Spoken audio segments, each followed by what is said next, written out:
Bonjour, j'ai la grande joie de vous présenter plusieurs extraits de ce livre de Marc Brazzi, 365 jours de guérison.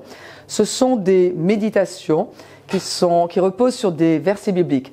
Moi, je vous encourage à vous asseoir avec moi, faire une pause un petit peu dans la journée et méditer ensemble sur des vérités qui vont vous encourager et qui procureront même la guérison dans votre corps, qui vous apporteront la paix.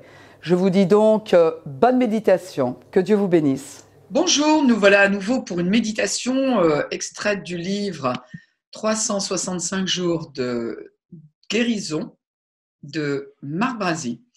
Aujourd'hui, nous allons lire ensemble une méditation qui est tirée de Marc chapitre 6, versets 5 et 6. Il, Jésus, ne put faire là aucun miracle, si ce n'est qu'il imposa les mains à quelques malades et les guérit. Et il s'étonnait de leur incrédulité. Jésus parcourait les villages d'alentour en enseignant. Et le titre de cette méditation, c'est « Continuer de le dire aux autres ». Un jour, Jésus s'est rendu à Nazareth, sa ville natale. La puissance de Dieu était présente pour guérir.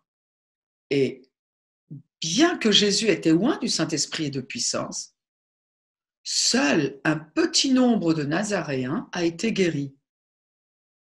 La majorité de la population n'a rien reçu car l'incrédulité ambiante prédominait. Comment Jésus a-t-il réagi pour y remédier?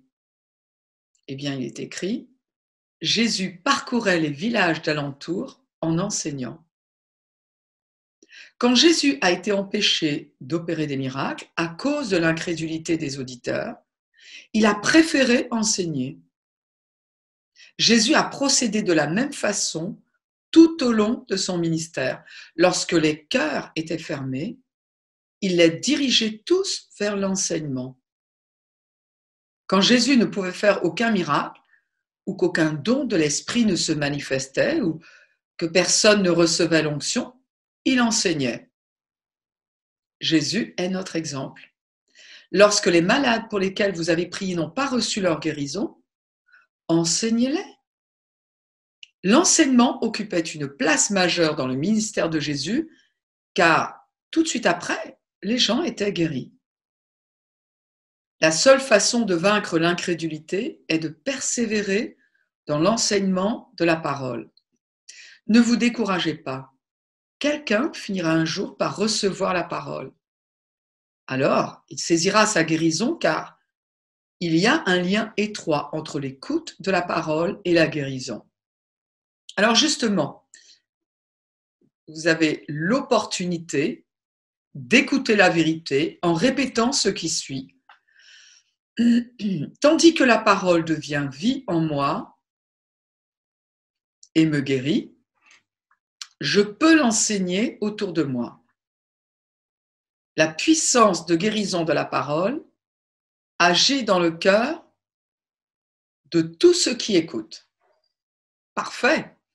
Eh bien, continuez à écouter, continuez à lire à voix haute les vérités, les promesses concernant la guérison, et ainsi, elles produisent l'effet escompté dans votre corps. Moi, je vous souhaite de passer une bonne journée ou une bonne soirée et vous dis à très bientôt. Que Dieu vous bénisse. J'espère que vous avez été grandement encouragés en entendant ces méditations et que cela vous a amené à réfléchir, à remettre des priorités en place, à vous lancer par la foi, à faire confiance en Dieu et que vous êtes encouragés à lire davantage de la parole de Dieu. Il va y avoir plus de ces vidéos qui vont être mises en ligne, donc guettez-les. Et puis, ne gardons pas ces vérités pour nous. Partageons-les avec des amis, de la famille, des gens qui sont peut-être isolés, d'autres qui sont malades, d'autres qui doutent, d'autres qui n'aiment pas Dieu même.